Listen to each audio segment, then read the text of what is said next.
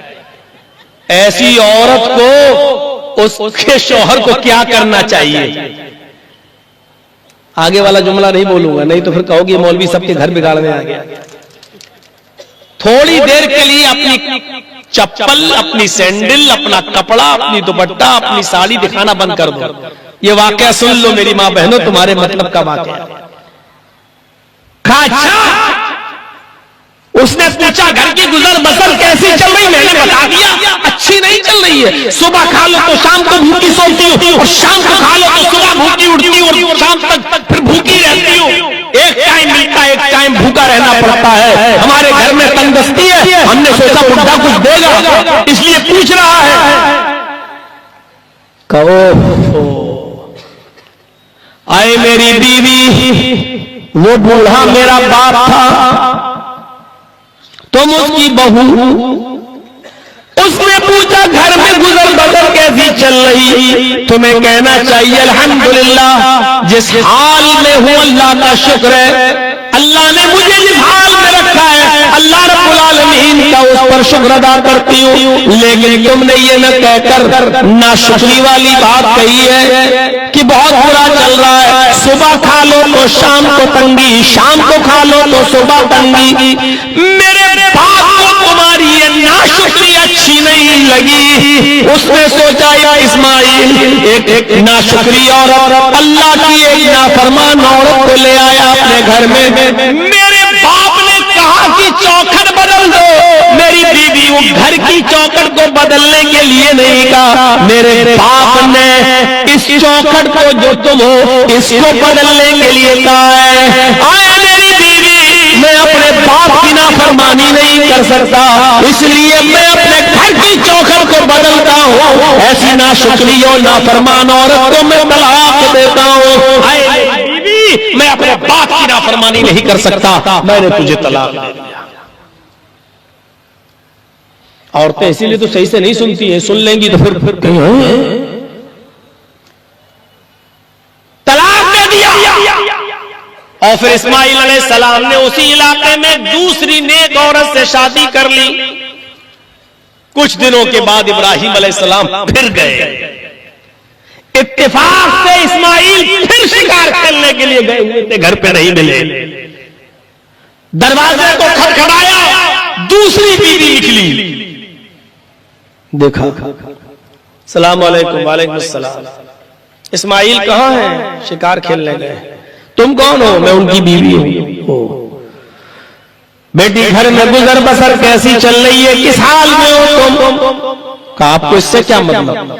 کہنے میں جاننا چاہتا ہوں. کہ الحمدللہ, اللہ کا شکر ہے, اللہ نے مجھے جس حال میں رکھا ہے ساری تعریفیں اللہ کے لیے. اللہ کہ ہر قسمت پر میں راضی ہوں. اس نے جس حال میں رکھا ہے میرے لیے وہ حال بہتر ہے. فرمایا بیٹی تمہارے شوہر جب گھر پہ آ جائیں تو ان سے کہنا ایک بوڑھا آدمی آیا تھا, اس نے تمہیں سلام کہا ہے, اور اس نے یہ بھی کہا ہے کہ تم اپنے گھر کی چوکھٹ کو برقرار رکھنا, چوکھٹ کو ایسی رہنے دینا, چوکھٹ کو بدلنے کی ضرورت نہیں. اس عورت نے کہا یہ بڈھا سٹیا گیا, چوکھٹ ہم کیوں بدلنے لگے؟ صحیح ہے تو صحیح ہے, کیا پکڑا ہے. ابراہیم علیہ السلام چلے گئے. جب اسماعیل شام کو گھر واپس آتے تو بیوی نے پوری بات بتائی. کہا اس بوڑھے کا دماغ دیکھو، کہہ رہا تھا کہ ان سے میرا سلام کہنا اور کہنا گھر کی چوکھٹ صحیح ہے، برقرار رکھنا ہے، اس کو بدلنے کی ضرورت نہیں۔ ارے مجھے کیا پڑی اس چوکھٹ کو بدلنے کی، اتنا اچھا تو گھر، اتنی اچھی تو چوکھٹ۔ اسماعیل مسکراتے ہوئے کہتے ہیں میری بیوی سلام کہنے والا شخص میرا باپ تھا ابراہیم علیہ السلام، یہاں آئے انہوں نے تمہارا امتحان لیا، تم سے پوچھا گھر کا گزر بسر کیسا چل رہا، تم نے کہا بہت اچھا، الحمدللہ، علی کل حال، ہر حال میں اللہ کا شکر۔ اس نے کہا اپنی چوکھٹ کو برقرار رکھنا، یہ گھر کی چوکھٹ نہیں وہ تم ہو۔ انہوں نے کہا کہ اپنی بیوی کو اپنی بیوی بنائے رکھنا، ان کو طلاق دینے کی ضرورت نہیں ہے، یہ مقصد تھا۔ میرے بھائیوں، حضرت ابراہیم علیہ السلام کے حکم پر اسماعیل نے اپنی بیوی کو طلاق دے دیا، کیونکہ انہوں نے کہا تھا کہ اپنے گھر کی چوکھٹ کو بدل دینا۔ آج ایسی فرما بردار، یہ ایک الگ مسئلہ ہے، الگ مسئلہ۔ کیا باپ اگر کہے کہ اپنی بیوی کو طلاق دے دو تو دینا چاہیے کہ نہیں دینا چاہیے، یہ ایک الگ مسئلہ ہے۔ لیکن آج کے زمانے میں ایسی فرما بردار اولادیں کہاں ملتی ہیں ماں باپ کو جو اپنے ماں باپ کی اتنی اطاعت گزار ہو، فرما بردار ہو، جو بیوی سے زیادہ باپ کو ترجیح دیتی ہو اور ماں بیوی سے زیادہ ماں کو ترجیح دیتی ہو، جو اولاد آج کے زمانے میں میرے بھائیوں نہیں۔ بہت خوش نصیب ہیں وہ لوگ جن کے گھر میں بیویاں ہیں، لیکن بیوی آپ کے باپ کو اپنا باپ سمجھتی ہو اور آپ کی ماں کو اپنی ماں سمجھتی ہو اور ان کی خدمت کرتی ہو، یہ بہت بڑی، میرے بھائیوں بہت بڑا خوش نصیب ہے وہ انسان جو آج کے دور میں جس کو ایسی بیوی ملی، ورنہ وہ گھر آنے کے بعد سب سے پہلے یہ سوچتی ہے کہ کتنے دن میں صبر کروں اور کب میں اپنے شوہر کے کان بھر کر اس کی بہنوں سے اس کو الگ کروں، اس کے باپ سے اس کو الگ کروں، اس کی ماں سے اس کو الگ کروں، یہ پلاننگ کرتی اور دماغ میں یہ تانا بانا بنتی ہے۔ میرے بھائیوں، بڑے خوش نصیب ہیں وہ لوگ جو اپنے باپ کو اپنی بیوی پر ترجیح دیتے ہیں، جو اپنی ماں کو اپنی بیوی پر ترجیح دیتے ہیں۔ آپ کو یاد ہوگا اور نہ یاد ہو تو سن لیجئے، حضرت علقمہ رضی اللہ تعالیٰ عنہ کا وہ واقعہ آپ کے سامنے آیا ہوگا کہ جب ان کے انتقال کا وقت آیا تو ان کی زبان سے کلمہ نہیں نکل رہا تھا۔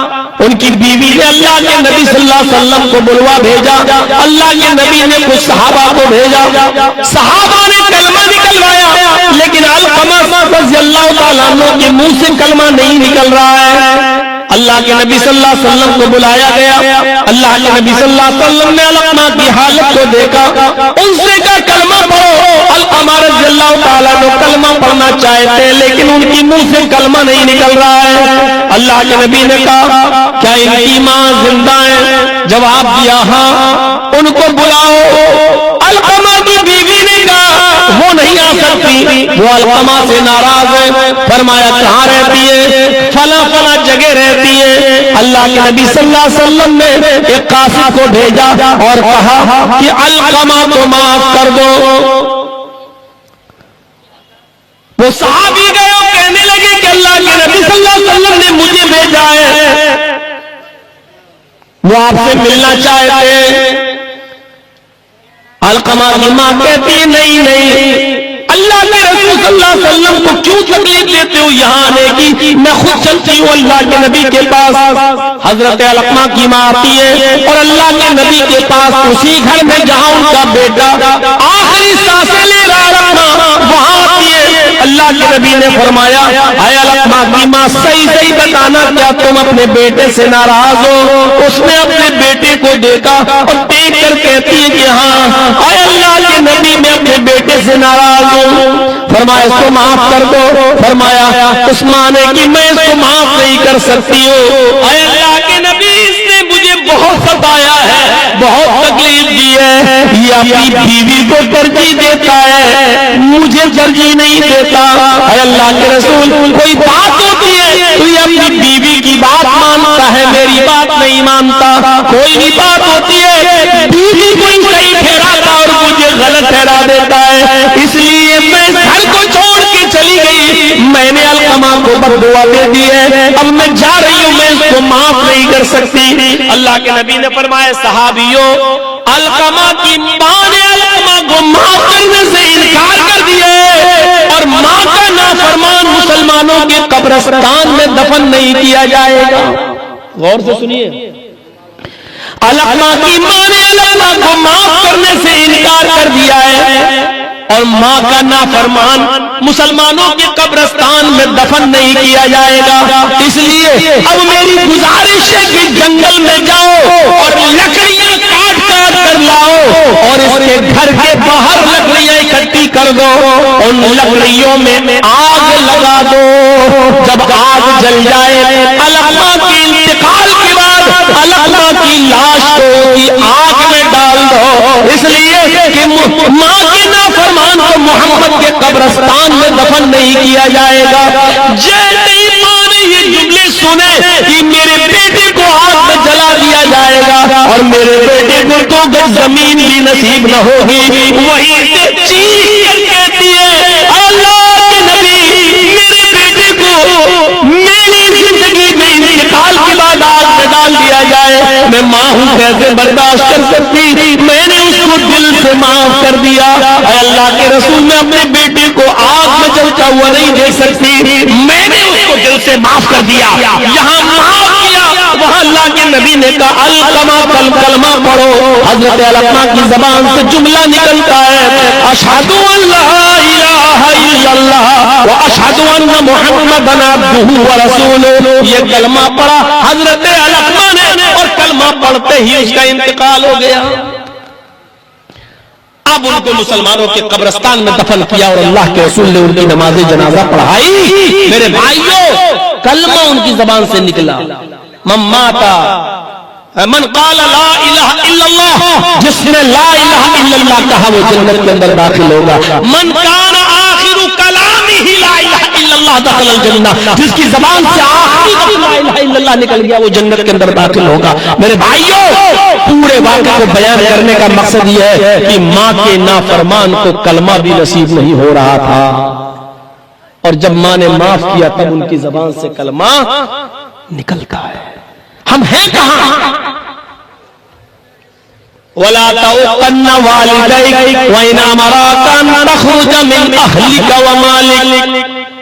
اپنے ماں باپ کو مت ستانا، ان کی نافرمانی مت کرنا، اگرچہ وہ تمہیں تمہارے اہل و عیال سے اور تمہیں تمہارے بیوی بچوں سے اور تمہیں تمہارے مال و دولت سے بے دخل کر دے، حکم دے کہ الگ ہو جاؤ، اس کے باوجود تم اپنے ماں باپ کی نافرمانی نہ کرنا۔ دو چیزیں ابھی ماں باپ کے اوپر اور بھی بولا جا سکتا، قرآن کی آیتیں اور حدیثیں، لیکن بس شارٹ میں بتاتے ہوئے آگے چلتا ہوں۔ تیسری چیز پر آئیے آپ، دو چیزیں ہو گئی، ایک شرک مت کرنا اور دوسری ماں باپ کی نافرمانی مت کرنا۔ تیسری چیز وَلَا تَتْرُكَنَّ صَلَاةً مَكْتُوبَةً مُتَعَمِّدًا، فرض نماز کا زدن جان بوجھ کر مت چھوڑنا، اس لیے کہ جو بھی فرض نماز کا زدن جان بوجھ کر چھوڑے گا اللہ کی کوئی ذمہ داری اس کے اوپر نہیں رہے گی۔ ہمارے سماج کی سب سے بڑی ذمہ داری یہ جلسے جو یہاں منعقد ہوتے ہیں بہار اور بنگال اور جھارکھنڈ کی سرزمین پر، یا تو مدرسوں کے لیے یا مسجدوں کے لیے، اور آج کا یہ اجتماع، یہ جلسہ بھی عیدگاہ کے لیے ہو رہا ہے، عید اور بقرعید کی نماز پڑھنے کے لیے آپ کو انتظام چاہیے عیدگاہ کا۔ اس لیے تو میرے بھائیوں، یہ ہمارے سماج کا ایک زبردست حصہ ہے نماز۔ اور شارٹ میں کہہ دوں، جس کے اندر نماز نہیں اس کے اندر ایمان بھی نہیں۔ العہد الذی بیننا وبینہم الصلاۃ، ہمارے اور ان کے درمیان جو عہد و پیمان ہے، ہمارے اور ان کے، کس کے؟ یہود و نصارہ، ہمارے اور ان کے یعنی مسلمانوں اور کافروں کے درمیان اگر کسی چیز کا عہد و پیمان ہے تو وہ نماز کا۔ من ترکہا ترک الدین، جس نے نماز کو چھوڑا اس نے دین کو چھوڑ دیا۔ ایک حدیث میں آتا ہے کہ من عدم الصلاۃ عدم من ترک الصلاۃ حدم الدین، جس نے نماز کو چھوڑا اس نے دین کو گرا دیا۔ میرے بھائیوں غور کرو، جس نے نماز ترک کیا اس نے دین ترک کر دیا۔ ہمارے اور کافروں کے درمیان فرق کرنے والی کوئی چیز ہے تو وہ نماز، اگر نماز کو ہٹا دیا جائے تو ہم میں اور کافروں میں کوئی فرق نہیں۔ یہ اللہ کے نبی صلی اللہ علیہ وسلم نے فرمایا۔ اب آپ اندازہ لگائیں ہم کس سماج میں رہ رہے ہیں، اس میں نماز کتنی پڑھی جاتی ہے، ہم کس معاشرے میں رہتے ہیں اس میں نماز کی کتنی پابندی کی جاتی ہے۔ آپ نے جو یہاں جلسہ متعین کیا ہے، جلسہ یہاں جو آپ نے منعقد کیا ہے، اس جلسے کے بعد آپ اپنی مسجد میں صبح فجر کی نماز پڑھنے جائیے اور دیکھیے گا کہ اس جلسے کا کتنا اثر ہوا ہے، آپ کی مسجد کتنی بھرتی ہے، آپ کی مسجد میں نمازیوں کا کتنا اضافہ ہوتا ہے۔ اگر آپ کی مسجد رمضان کی طرح فل ہے تو سمجھ لو کہ یہ جلسہ کامیاب، اور آپ کی مسجد میں اگر روزانہ سے بھی کم نمازی آتے ہیں تو سمجھ لو کہ جلسے کا آپ نے کوئی بینیفٹ آپ کو نہیں ملا۔ کہاں میرے بھائیوں نماز نہیں تو کچھ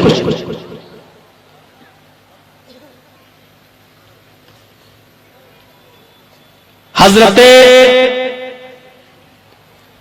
قاضی شریح ایک بہت بڑے قاضی گزرے ہیں، حضرت علی نے ان کو قاضی بنایا تھا۔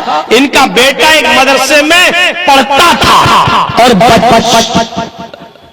کئی بچے پڑھتے تھے اس مدرسے میں، تو ان کا بیٹا قاضی شریح کا بیٹا ایک نائی کی دکان پہ چلا گیا، حجام کی دکان پر بال بنوانے کے لیے کہ ہم ذرا یہ بال کٹوا لیں۔ تو وہاں ہوتا ہے ایک دو آدمی بیٹھے ہوئے، ان کے بعد تمہارا نمبر آئے گا، تو وہ بیچارہ بیٹھ گیا۔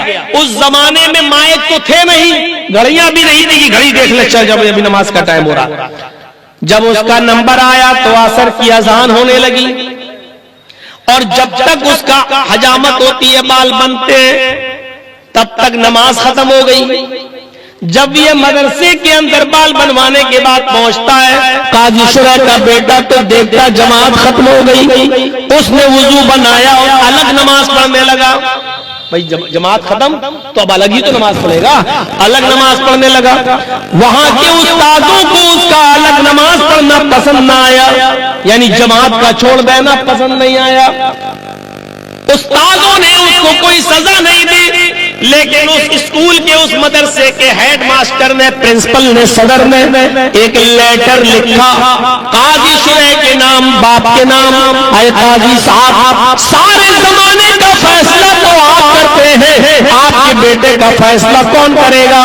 آپ کا بیٹا عصر کی نماز سے پہلے مدرسے سے نکلتا ہے، نائی کی دکان پر جاتا ہے، حجامت بنواتا ہے، جب وہ حجامت بنوا کر واپس آتا ہے تو عصر کی جماعت ہو چکی ہوتی ہے، اس نے عصر کی نماز بعد میں پڑھی ہے، اس نے جماعت ترک کر دی ہے۔ بتاؤ جماعت کے چھوڑنے کی سزا آپ کے بیٹے کو کیا ملنی چاہیے؟ ہم میں کوئی چیز بتاؤ، فیصلہ آپ جج ہیں، آپ قاضی ہیں، آپ بتائیں آپ کے بیٹے کو ہم کیا سزا دیں؟ وہاں سے دوسرا لیٹر آتا ہے، ایک قاصد لے کر آیا، اس لیٹر میں قاصد ایک ڈنڈا بھی لے کر آیا، موٹا سا ڈنڈا، اور لیٹر میں لکھا ہوا تھا اسکول کے مدرسے کے صدر کے نام، محترم استاد آپ نے میرے بیٹے کی شکایت کی، میں اپنے قاصد کو بھیج رہا ہوں اور ایک ڈنڈا بھی اس کے ہاتھ میں، اس ڈنڈے سے میرے بیٹے کو اتنا پیٹنا، اتنا پیٹو کہ یہ ڈنڈا 3 ٹکڑے ہو جائے، اور جب 3 ٹکڑے بٹ جائے، 3 ٹکڑے ہو جائے، اس کے بعد میرے بیٹے سے پکا وعدہ لو، اگر وہ وعدہ کر لے کہ اب جماعت کو جان بوجھ کر نہیں چھوڑوں گا، تب میرے بیٹے کو داخل کرو، اور اگر میرا بیٹا اس بات پر تیار نہ ہو تو اس کا کھانا اور پانی بند کر دو، جب تک وہ وعدہ نہ کر لے جماعت نہ چھوڑنے کا، تب تک اس کو بھوکا پیاسا رکھو، چاہے وہ مر ہی کیوں نہ جائے۔ میرے بھائیوں اپنے بیٹے کے خلاف یہ فیصلہ ایک قاضی شریح کوفہ کے، میرے بھائیوں حضرت علی کے بنائے ہوئے جج نے یہ فیصلہ سنایا۔ ایک وقت کی نماز کی جماعت چھوٹ گئی، نماز نہیں چھوٹی، نماز تو اس نے بعد میں پڑھ لی، لیکن جماعت چھوٹ گئی، حالانکہ وہ بھی بال بنوانے میں جان بوجھ کر نہیں، بال کٹوانے میں۔ تو قاضی شریح کا فیصلہ یہ تھا اب ہم اپنے